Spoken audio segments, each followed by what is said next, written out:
Ang pagsangyaw sa santos nga ebanghelyo sumala ni San Mateo.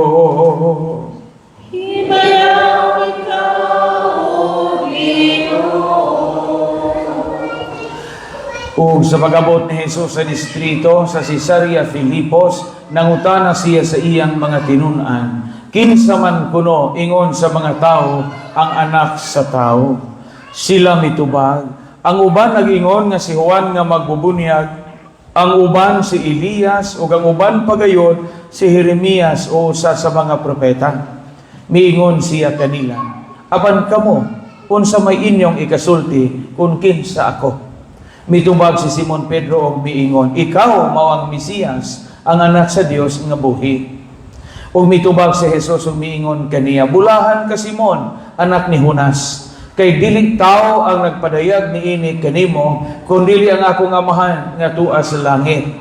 Ug ako nagaingon kanimo, ikaw si Pedro, ug sa ibabaw niining bato tukuron ko ang akong simbahan. Ug ang gahom sa kamatayon dili makabuntog kaniya. Ihatag ko kanimo ang mga yawi sa gingharian sa langit. Ang imong idili dinhi sa yuta, idili usab dito sa langit. Ug ang imong itugot dinhi sa yuta, itugot usab dito sa langit. Unya iyang gipinahan ang mga tinun-an nga dili manugilon kang bisan kinsa nga siya mao ang Mesiyas. Ang ebanghelyo sa Ginoo.